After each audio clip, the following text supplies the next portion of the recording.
The Naruto series is an incredible story filled with interesting concepts, deep lore, and lovable characters.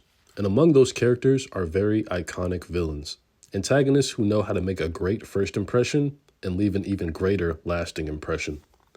Masashi Kishimoto, for all the criticisms he receives for not giving side characters enough screen time, definitely delivered when it came to developing the antagonists of the series. Who didn't shed a tear during Zabuza and Haku's final moments in the very first arc in the Land of Waves? Who wasn't completely terrified of Gaara as a kid, yet enamored with trying to figure him out? Who didn't spend years obsessing over the mystery of Toby? Why are there so many Akatsuki cosplayers when they're literally terrorists? Orochimaru was a sociopath that experimented on children and had no regard for human life. These are not quote-unquote good people. And yet, if you ask anybody who watched Naruto who their favorite characters are, I guarantee you there's an antagonist or two in the top 5. And of course, we have to talk about the big one of the series, Madara Uchiha. This character completely redefined what an antagonist could be and set the bar high for every anime villain that has and will continue to come after. Most antagonists have the burden of creating a strong first impression, but Madara had the burden of living up to years of buildup and hype. And not only did he live up to it, he surpassed all of our wildest imaginations. Up until that lame-ass death at the hands of Kaguya, but that's a story for another video. My point is that villains in Naruto tend to command the screen. They just have the aura that captivates readers and watchers of the series. And they can do this through a variety of ways. Take Itachi, for instance, another antagonist that was built up for years. And what captivated fans of the series was the mystery behind this character. Every time Itachi appeared, we paid a little extra attention. Whenever he spoke, we listened carefully. All of this in hopes that we could get a crumb of insight into who this character was, why he did what he did, and how this will play out in the episodes to come.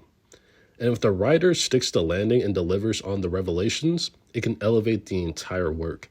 The Itachi plot twist to this day remains one of anime's finest moments, and I'll be doing a video on that too someday.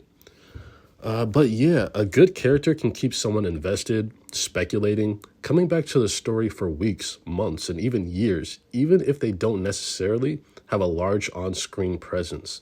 And that's because you know they're out there in the verse somewhere, and that is going to be something major when they finally show up. That's a good segue into the Akatsuki, because talk about a villain group that delivered on just about everything. The hype about them was insane. Even the strongest characters in the show at the time were apprehensive about them. And if Itachi was a member of this group, you knew more craziness was coming. From swooping into a military village and capturing the leader of said village like it was just another day on the job, to the interesting dynamic between each of the Akatsuki duos, whether it was comical, endearing, or even more comical. And definitely their wide range of jutsu that pushed the boundaries of what we thought was possible in the series.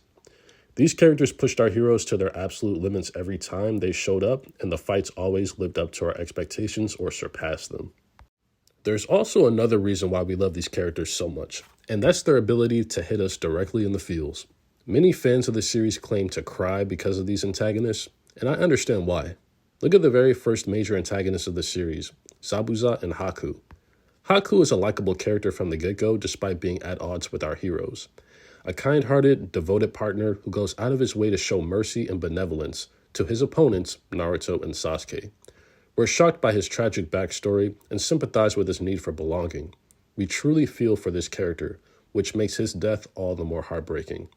And yet, it's just the tip of the emotional iceberg. Side note, I love the scene when Kimimaro runs into Zabuza and Haku in the filler in the anime. Haku and Kimimaro were two kindred spirits, and it went to show that despite being antagonists, these are very real people, not caricatures. Kimimaro is also a really cool villain with an incredible concept for his fighting style, using his own bones as weapons, and forcing himself to move using only his willpower when his body was failing him was also extremely cool. But back to Haku and Zabuza. Haku's partner Zabuza remains a fan favorite for a reason. Out of 700 plus chapters of the story and dozens of antagonists, a lot of people still love the very first, and that was Zabuza. And that's because people may forget what others say and what they do, but they'll never forget how someone makes them feel. And Zabuza made us feel a lot in his final moments. Zabuza is so affected by Haku's loss that he can no longer find the will to fight. His body still rages on, but his heart, his mind, and his soul are no longer capable. This is subtly and masterfully done by Kishimoto, as he depicts Zabuza losing more and more ground to Kakashi, and him struggling to understand why. His eyes wander to Haku's lifeless body, and he becomes enraged. But there's something brimming beneath the surface. Unimaginable heartbreak, grief, and pain that doesn't come rushing out until Naruto calls him out on it. This scene is what made Naruto iconic. To watch a child have to lecture a grown man, even against the protest of his sensei, even after they were no longer at odds, even when faced with new mutual enemies, Naruto still considered Zabuza his number one enemy. Not because of all the horrible things he's done to him, his friends, and others, but because he wouldn't acknowledge the death of someone who lived and died for his sake. Zabuza tries his best to deny what Naruto is telling him, but like Zabuza said, his words cut deeper than any blade. Decades of being hardened by a corrupt and callous shinobi system that runs on a use or be used mentality. But Naruto, with the memory of Haku, is able to break through and make this soulless killer, this described demon of the mist, cry. And we learn that this demon is still just a man, and that even the strongest, most brutal, most hardened of us cannot escape these very human emotions. Naruto's words move Zabuza and give him a chance at redemption, an opportunity he does not waste. And in his final moments, he apologizes to Haku, thanks him for everything, and chooses to die by his side, lamenting the possibility that they may not be going to the same place after he dies. Zabuza's end may be the most emotional moment in the series, a powerful tearjerker that encapsulates everything that the Naruto series is legendary for. The birth of Talk no Jutsu and its most effective use in the entire series, a preview of how Naruto will go on to make friends out of enemies, a complex discussion on what it means to be a shinobi in this world, and the birth of Naruto's ninja way. And we learn here that if Naruto is to stand against the entire ninja world and its customs, he's going to do just that. All of this is put to the ultimate test when Naruto faces Pain. For those of you who like antagonists that stand on business, Pain is second only to Madara. Pain came into the story, killed the strongest soldier on our side, walked up to the Leaf Village like it was nothing, dog-walked everyone there, and then blew it up. And then he still beat Naruto, who was stronger than ever after achieving Sage Mode. Pain was just on a different level. And if it weren't for him wanting to test the Nine Tails' power and unleashing Kurama, or Minato stepping in to restore the seal and encourage Naruto, Pain likely would have won that battle. He truly lived up to the hype as the leader of the Akatsuki, a Rinnegan wielder, and one of the children of prophecy. And don't get me started on his philosophy. Pain's speech about the cycle of hatred was so compelling that even Naruto didn't have an immediate rebuttal. And Talk no Jutsuing Naruto is not an easy feat. Out of all the antagonists Naruto clashed ideals with, Nagato was the only one who really scored a point on him and caused him to completely mature and change his worldview. Contrast a lot of these villains with someone like Orochimaru, because this is a villain that's evil just for evil's sake. Sure, there's a backstory that goes over the death of his parents, and we learn there's a method to the madness, but his actions are never justified. Orochimaru was cruel, calculated, and selfish. So what makes this character so compelling? Well, it's a combination of things. For one, there's nothing wrong with a villain that's just a straight villain. There's no need for us to empathize with every villain or root for them because of some wrong committed against them. No, sometimes people are just not redeemable, and they own up to it. That's what Orochimaru is, at least in part 1. He understands the path he walks is going to hurt a lot of people, but he has his own ambitions and curiosities, and believes unlocking the mysteries of nature is worth more than any innocent life. There are actual people out there in the real world who are just like this, twisted, morally bankrupt, and they believe the ends always justify the means. And Orochimaru's wicked deeds helped push the plot forward before the Akatsuki became the big bads of the series. The Konoha Crush arc, the attempt that left 2 Kages dead, the events of the Sasuke retrieval arc, major plot points all in part 1 occur as a direct result of his presence in the story. Plus, his theme is incredible, and the voice acting is brilliant. He also has a wide variety of unorthodox techniques that make him one of the most interesting characters in the series to watch in a fight. As an antagonist, he carried part 1, And if that's not a good villain, I don't know what is. This feels like a good spot to mention Kabuto. For the longest time, I struggled to figure out Kabuto's role or significance in the story. He is a textbook ninja, the perfect spy, and uses stealth incredibly well throughout the series. His smarminess makes him very unlikable, but he's probably one of the best examples of a shinobi who uses standard shinobi tactics in the series. And he levels up in a big way towards the second half of Shippuden. That being said, I do think there was a lot of wasted potential with this character, but it was interesting to go on this journey with him. I found his backstory to be interesting, if not well executed. The idea of losing your identity after years of acting as a spy is a really great concept, but by the time we learn more about Kabuto, there's more interesting stuff to get into, and that's what holds him back from being among the greatest villains here. Next up is Toby, and the mystery behind this guy launched a million fan theories. For years, people speculated who the masked man was. It was arguably anime's biggest mystery at that point. And it was such a shocking reveal when Toby came back from his supposed death during the Sasuke versus Deidara fight and claimed to be Madara, who was revealed to be the shadow leader of the Akatsuki. Stuff like that was peak Naruto, and while I personally did not like the reveal of who Toby was behind the mask, I will say that it set up some major moments in the series. Obito was a deeply conflicted character, sort of a fallen from grace archetype, and for what it's worth, it's handled pretty well. His brutal reaction to Ren's death and the way he takes out most of those Mist Shinobi was a highlight of the series, and he was the ultimate foil for Naruto towards the end of the series, as the two clash philosophies, often more than fists. And of course, we can't forget about the big bad of the series, Madara Uchiha. No other character in the series had this much hype built around them, and little did we realize that we didn't hype him up enough.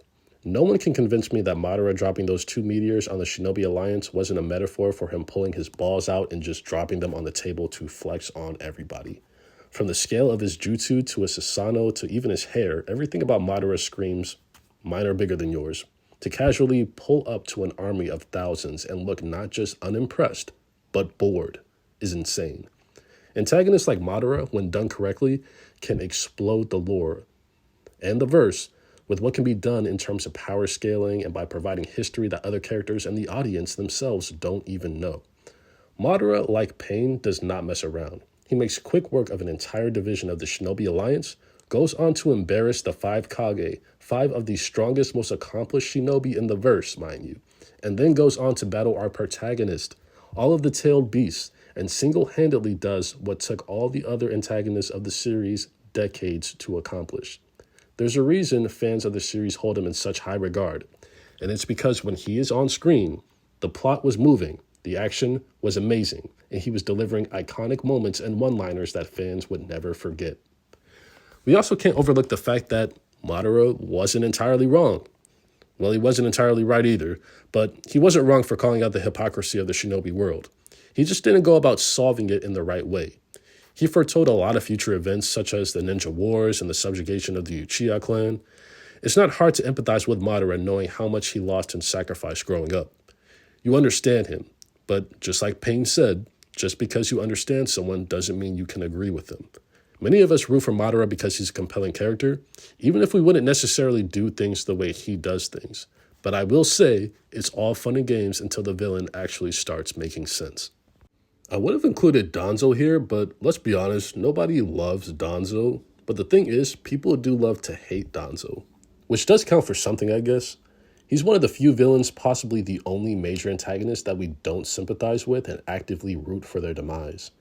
And don't get me wrong, Danzo is a fantastic villain with understandable motives, and the fact that he is able to evoke a visceral dislike, a mass dislike from the fans of the series, is a testament to how well established he is.